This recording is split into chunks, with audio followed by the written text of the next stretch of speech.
Well, hello everyone, Texie88 here and welcome to another review. And now I'm taking a look at Batman the movie for the Commodore Amiga, based on the 1989 film of the same name that starred Jack Nicholson, Michael Keaton and Kim Basinger. Now I've already looked at the ZX Spectrum version, albeit just the 128K version. I believe the 48K version wouldn't have had any in-game music and would have been multi-load. Now, I really quite enjoyed the 128K Spectrum version, and I'm hoping that I'll get similar enjoyment from the from this Amiga version.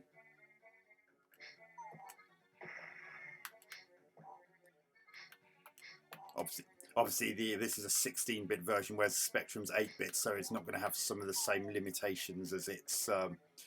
So this is not going to have the same kind of limitations as its 8-bit counterpart. Damn it. As in the Spectrum version, your health is shown by that picture in the bottom middle of the screen.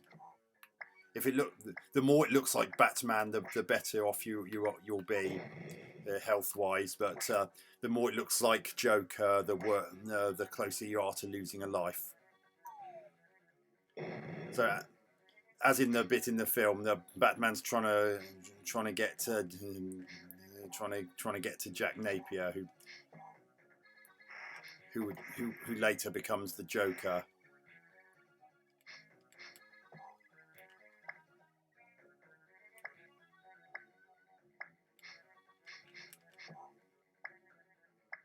Come on down, lad, you come.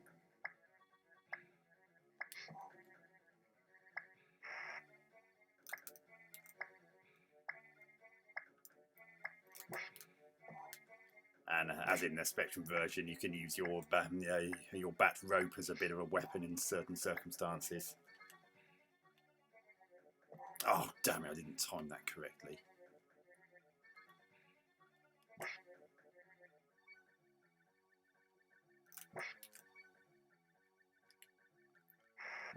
I do like the way you can swing.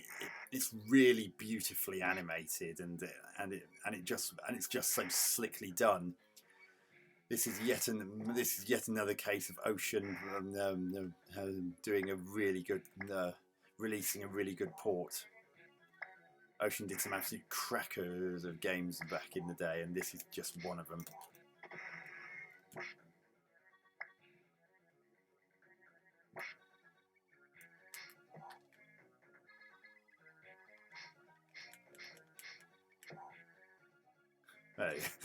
Goes down the ladder and goes back up it.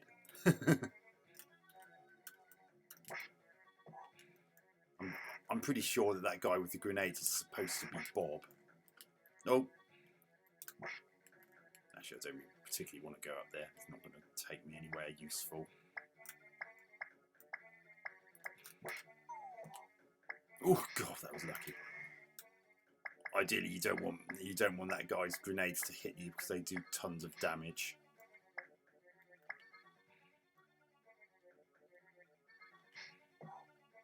Wait for that toxic waste gas to come out.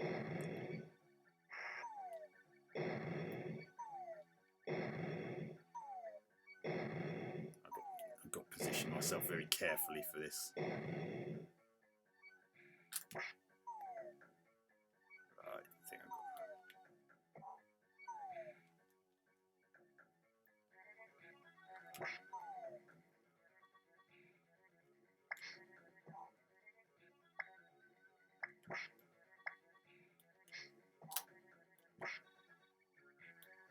Yeah, this is really well done. The controls are superb. They're super responsive and pretty much do what you want them to do, which is always a plus. Oh, actually got through that bit without getting hit by the toxic waste. That's actually quite tricky there. You have to time it just right.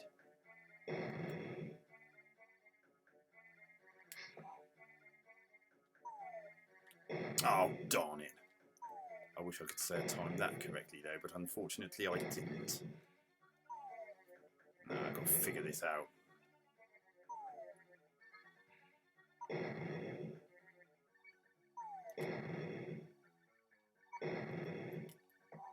you can land on baddies like that in this version.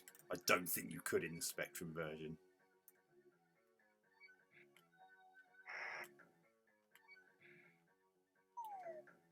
Oh, God.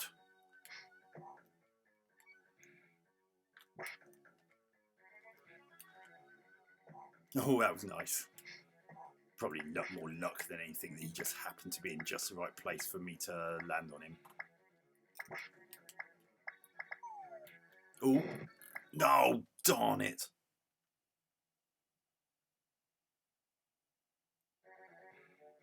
Oh, at least I didn't go back to the beginning.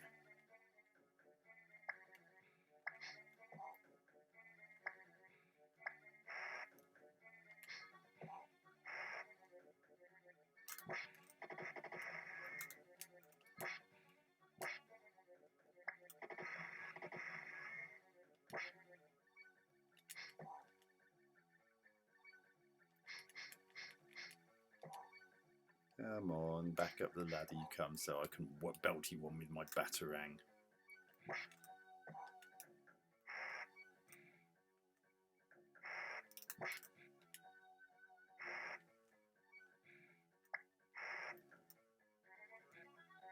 No, I don't really want to be that side, do I? Otherwise, I need to be on the left here.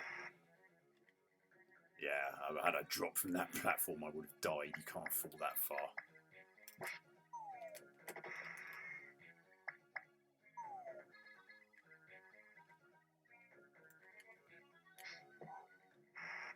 Yeah.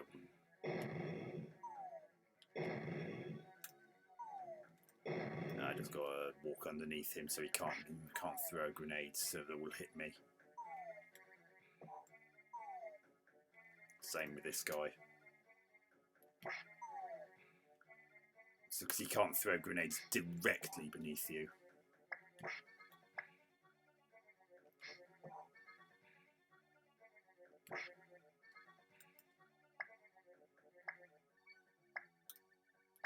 Yeah. Oh. Yeah, you got to time that correctly so if you want to stand a chance of being able to avoid the drips. Because you don't particularly want that landing on you either. It does a lot of damage.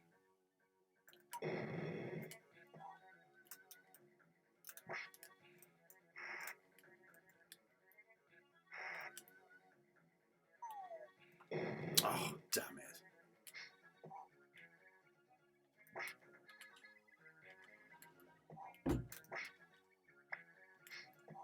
Yeah, this plays really well, and I really like the graphics in this. They're really nice and detailed and beautifully animated.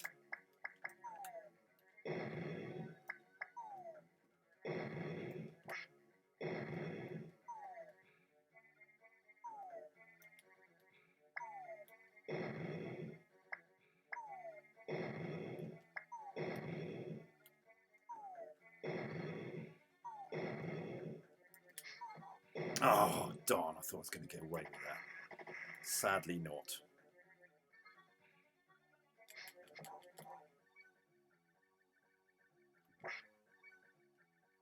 At least they can't shoot directly downwards in this.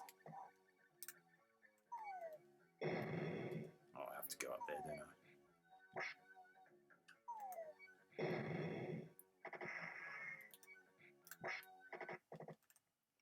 Bye-bye, Jack Napier. So that's where Jack dies and then becomes the Joker.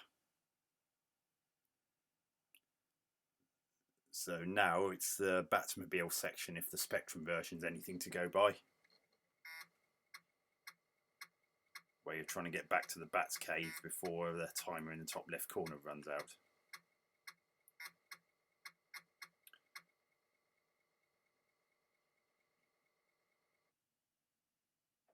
Unfortunately, it's up for accelerating this, so as far as I know, there's no means of being able to do it with fire. Plus, I don't think that would work anyway, because you need fire to fire off the bat rope to be able to turn around corners. As in the Spectrum version, although it's viewed from behind instead of from the side, the way that version was, the aim is the same. You got to follow the directions of the arrow in the top middle of the screen, and whenever you've got a corner, you have to turn around. You've got 3 chances before you'll reach a police roadblock. And if you crash into a police roadblock, it's an instant loss of life, so you really don't want to be doing that.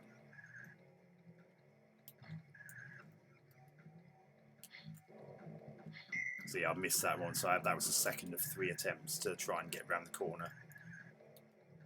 Oh. Oh, get out of my way.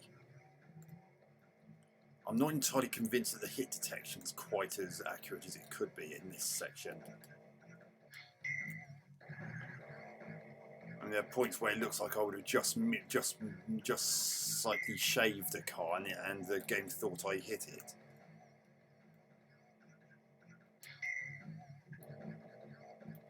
But it's nice and fast, nice and smooth, and graphics, sound and music are really good.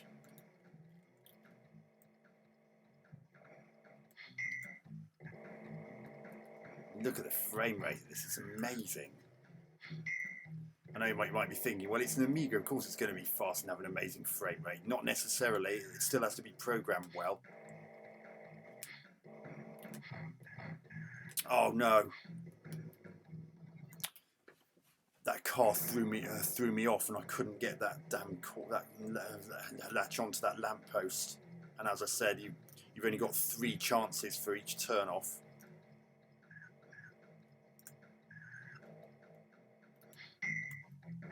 Before you reach a police roadblock, and as you saw, instant loss of life if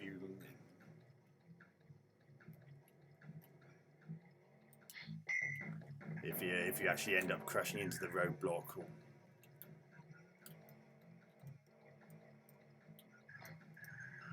Oh, bloody hell, those cars.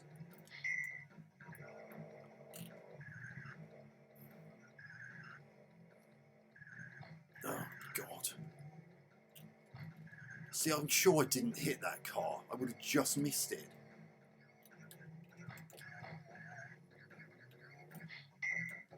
See what I mean? The hit detection's a little off at times.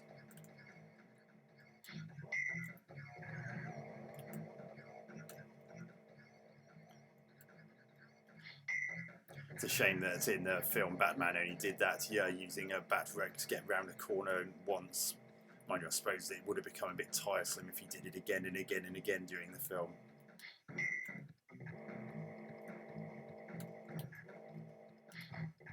Oh, God.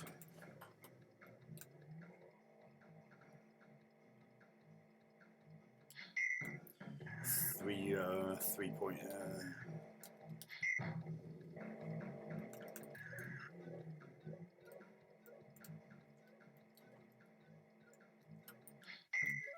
Oh, that was nice. Oh, bloody hell. Ooh.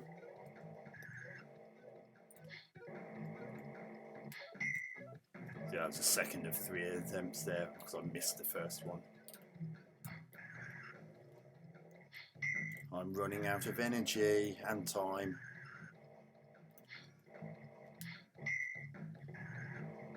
If I take too many more hits, I'm going to die. Or just one. Now I've got to do all that again.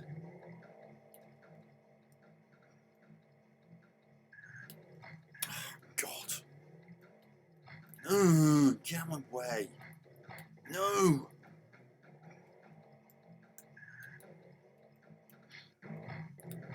No. The hit detection in this is slightly off, and it's so frustrating. See, I didn't hit that car, but the game thought I did.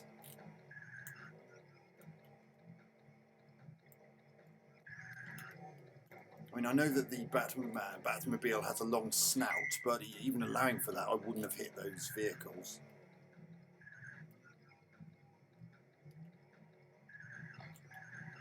See, how am I going to get past 3 vehicles that are almost right next to each other like that? I've got no chance.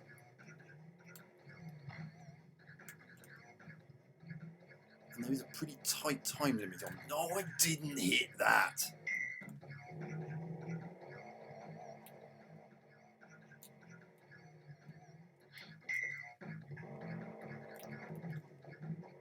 I mean, literally, the only real problem I have with this section is the hit detection.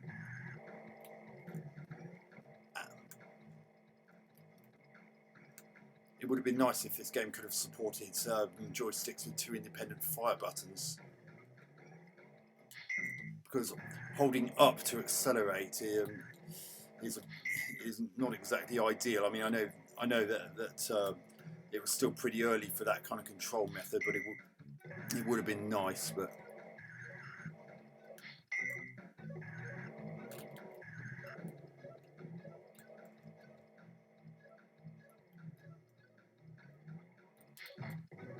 oh, you absolute bastard!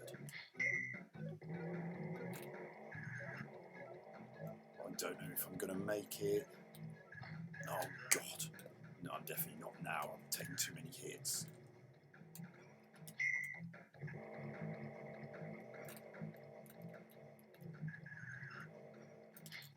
Well, I hit that. See, hit detection off, a little off again. And again. It's one thing to make games challenging, but not because of bad hit detection.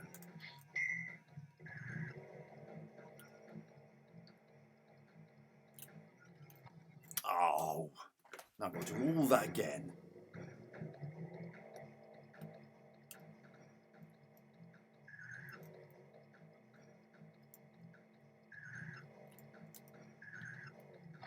Oh, great, here we go. Car's getting in my way again. Oh, God.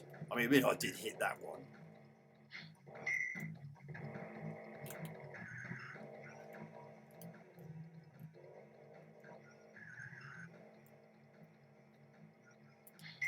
Yeah, you have to keep your eye on, half an eye on the main screen and half an eye on that arrow in the top middle of the screen so you know where you need to go.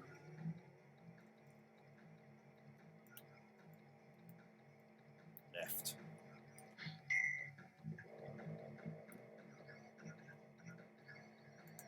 Right.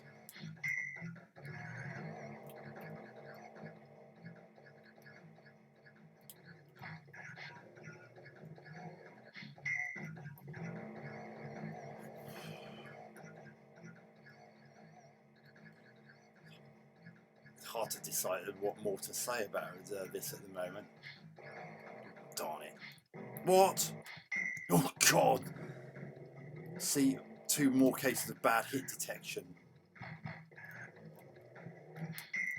I mean, it really is such a shame that the hit detection in this stage lets it down a tad.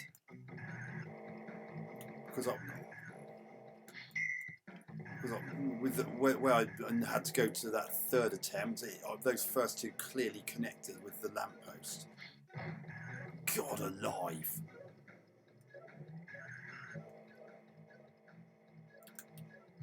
Oh, God alive! Get out of my way! No! Thank you. Yeah, it is. Oh, God. No! Again! Crap hit detection. Oh, get out my bloody way.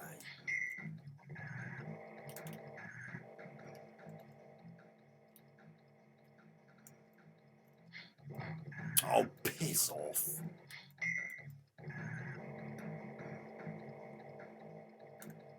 Ugh.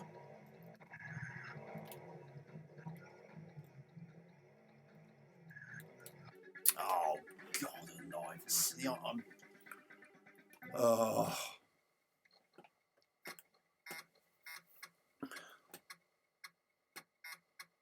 So that's Batman the movie for the Commodore Amiga.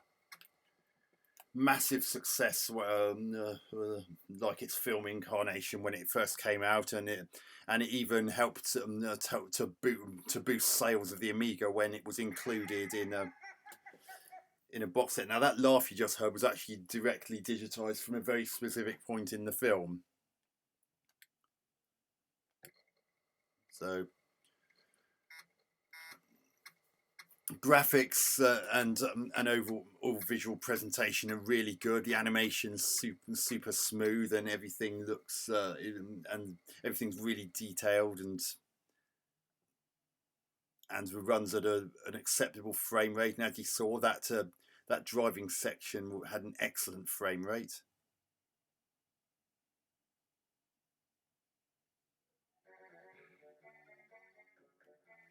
And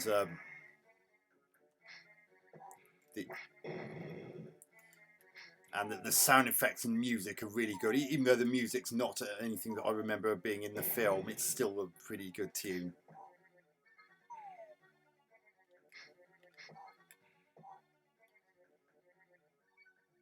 And sound effects and speech samples are top quality as well. No, this makes really good use of the Amiga's custom hardware, and I'm very impressed with the overall presentation.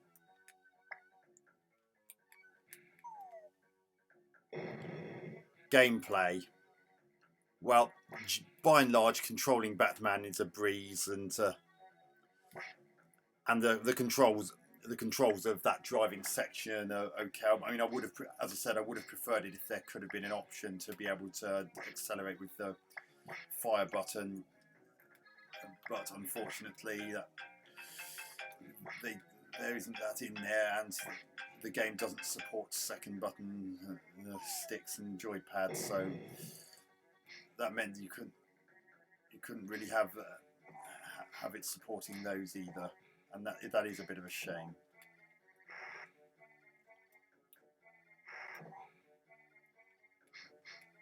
And it does have some frustrating game design issues. In particular, the bad hit detection in the, well, it's not the worst hit detection in the world, but it's not great.